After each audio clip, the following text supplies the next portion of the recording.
Hey, what's going on YouTube? Jamo TV HD. Excuse my voice, it's a bit rusty. I just come back from Dam not too long ago. But nevertheless, I wanted to do this little update review for the Honor Note 10 because I was using the Razer phone as my daily driver, but when I went to Dam, I thought, you know what, let me just take a chance, bring this phone out there as a phone that I need to rely on, use it as my daily driver whilst abroad, which is even scarier kind of thing because you don't know if you can rely on it yet. But 4 days later, I'm singing its praises. I am legitly singing its praises, fam. Like the battery, the camera, the screen, the size of it, which I've got used to now, and the gestures as well, which mean I get the full, 6.9 inches with this screen here, and just the design. Anyway, but let me go into it and break it down to you guys a little further. All right, so yeah, let me drop specs first of all. So you got the Kirin 970 in there, 6 gigs of RAM, 64 gigabytes storage, Mali G72 GPU, which does a decent job of pushing most games, and you've got a 5,000 milliamp battery. Now, to put that into perspective, it is a 6.9-inch screen at 1080p resolution, so I'm kind of thinking, maybe the 5,000 will just about average out, in terms of real life usage. But in reality, yesterday, did a little challenge, thought to myself, I won't charge my phone until I get into London. So I charged it in the morning, and I was like, yep, I'm not going to charge it. I'm not going to power it up by the battery bank until I get into London. At 9 o'clock that night, after probably plugging it out at about 11 because we had to leave the hotel by 12, I had used the phone for 8 hours already, and it was at 26%. Now, all my guys around me, their phones had already died by this point, and they were asking to use my power bank, and I didn't care because I knew that my battery was just ongoing. So yeah, and that's we're even using a bit of half hour of Netflix, 20 minutes of YouTube, Instagram a little bit there as well, bit of WhatsApp, 3 hours apparently, 1 hour and 1 minute of using the camera and videoing and vlogging. This battery is just ridiculous, guys. I knew I could rely on it at that point, and I was just like, it's nice to have that feeling. You're not having that battery anxiety. You're not looking for your portable charger. I was literally letting people use it and thinking, yeah, I've got enough battery to get myself home. All right, guys, now let's talk camera. Just to give you a brief synopsis, I had the P20 Pro for a couple of months earlier this year.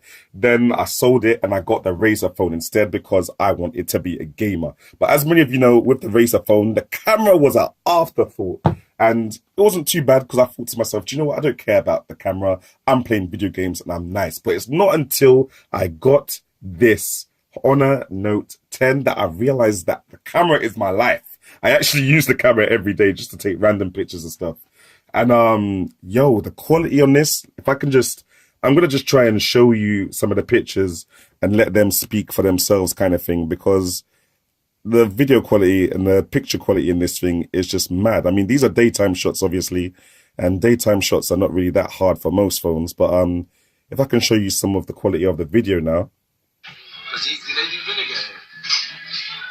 Do you have vinegar, please? Thank you very much. There we go. And just, the image stabilization during video. Let me see if I can find something when I'm walking. All right, so this video is of my cousin while we're on our bicycles. There we go. And apart from me jogging around, it is very steady. Very, very steady indeed. But yeah, literally, I can't actually stop singing praises about the camera. Like, it's just, are you deep in this? Look at this quality, fam. Like, it's just mad. Look at the sunset there and everything. And I don't know, maybe it's because it's on a bigger screen. Everything just looks a lot better.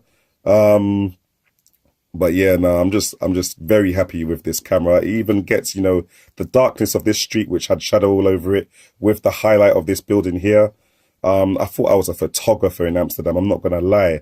I thought I was that guy. Look at me. I feel like a photographer here. But yeah, now the camera is very sick. And I'm going to put some of these pictures up in my following vlog. So let's talk display now. 6.9 inches. 2220 by 1080p max resolution. I was a bit worried about that at first because it's such a massive screen, but it's only at 1080p. So I think the pixels per inch are below 350, at which point things start to look a little pixelated. But for some reason, I don't know if it's just for me, but I feel everything looks fine. You guys are gonna have to look yourself. Obviously, I'm only recording this in 1080p, so I'm not sure if it's gonna look that good. But yeah, like I feel it's completely fine. And you even have the option to bump that resolution down to 1480 by 720p if you're looking to save a bit more battery. But just be aware when you do bump it down to 720p, you may need to soft reset the phone because some UI elements don't automatically adapt to that change in resolution very quickly. So yeah, just give it a little soft reset and everything should be running smoothly. But yeah, if I could just take my Nintendo Switch, you know, to compare it with you, wow, guys, it's taller than my Nintendo Switch. Like, I don't know what to say really. It's a massive display. And it's brilliant for gaming. It's brilliant for watching anything on it. And it's got two really, I mean, they don't look massive themselves, but it's got a stereo speakers, one here and one here. It's a bit annoying because when you're gaming, if you're gaming in this, you know, I don't even know what to call this, orientation, then you might actually block the speakers. They're easy to block. So what you have to remember to do is always flip the phone upside down or have the honor sign on the left-hand side so that the speakers can still fire out, you know, from both sides of the phone. It is extremely loud and it is Dolby, what do they call it? Dolby Atmosphere, whatever it's called. Cinema things, you know them things there? Don't know. Right. But yeah, no. It is, the screen is very good. I can show you a test sample of some YouTube HDR. Although it doesn't actually say HDR here, it just says 1080p 60. So yeah, is it really HDR? I'm not too sure. But nonetheless, I'm sure you'll agree that this looks completely fine and it's completely watchable. I can't really see any pixels here myself, even on this massive screen. So yeah, that's all cool. Now, gaming performance was a bit of a surprise to me, to be honest. Like, let's go into this first of all. So you've got this option here for game acceleration. And when you click on it, it tells you something like it bumps up the frame rate. It does some other stuff. Now, as far as I know, that's only available in PUBG and what's the other game called? I can't remember what the other game is called, but some kind of MMORPG kind of thing, if that's even a game type. But yeah, the gameplay, let me just get into it and show you what's really good. So this is Monster Hunter Stories, which is now available for Android as of like a month ago. It's the full Nintendo 3DS version. And it plays wonderful on the Kirin 970 Mali G70 GPU. Now, if I press this button on the side of the phone, it brings up this little option. So you got turbo, brightness, bright colors, do not disturb mode, and screen recorder mode. So if we just put on turbo, it says turbo mode enabled down there, and apparently I'm getting a better frame rate. Now, I can't actually confirm this myself because this phone doesn't have a built-in like frame rate counter. And I'm sure this game isn't one of the games that is enabled for GPU Turbo anyway. But nonetheless, it does feel quite cool. And then, you know, if you press it again, you've got Do Not Disturb mode. You can put the screen recorder on and then it will start, you know, recording the sound. Although when it does start recording the sound directly from the device, it actually mutes it from the speakers so you can't listen to it. It's like it just redirects it to be recorded. But yeah, it's really good. Using the screen recorder option, then you can, you know, literally save that. And let me just show you. Once you save that, you can go into gallery, go into, where is screen recorder? Hold on. Okay, there we go. We found it. All right. There we go. So yeah, there's a little screen record, which is quite decent. It's basically the same frame rate that I was seeing when I was playing it on the phone itself. So, you know, you can record your gameplay and stuff like that, which is quite cool. Let me just get out of this. All right, so now we got this game. This is called Return to Planet X. I have done some gameplay of this before. But yeah, basically, you got a little frames per second counter in the top left there. I'm hoping you can see that. Maybe you can't. There we go. Right, so now I'm gonna put on the GPU turbo. Now we're getting, look, it looks like 52, 53, 54, and it goes down to 40 sometimes. I'm gonna put on the turbo GPU, and now we are getting 57, 58, 59. So you do get a little frames per second boost there, which is quite cool. It's about 3, 4, 5 frames per second. But now I'm getting 60, and it's only dropping down to 53 minimum, which is kind of cool. But yeah, so the GPU does look like it's optimized for this game at least, which is quite cool, and you can use that when you need to. Yeah, gaming performance. There you go. So yeah, guys.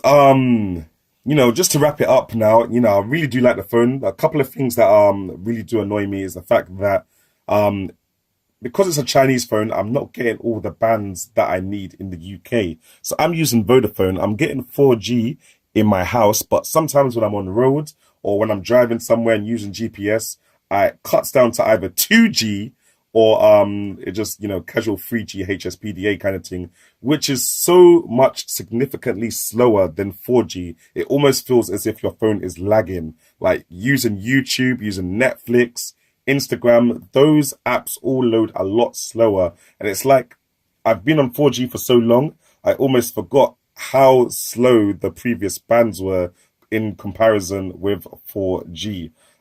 So yeah, I mean, if this phone had a UK version, I would definitely keep it. But for that slowness that it does, even if you're sending a WhatsApp video or receiving a WhatsApp video, yeah, the internet when it's on 3G is not fast enough for that. But when it's on 4G, it's good. It's just that there's not a lot of spots in London right now, where this phone can pick up 4G because of the limited bands that it has.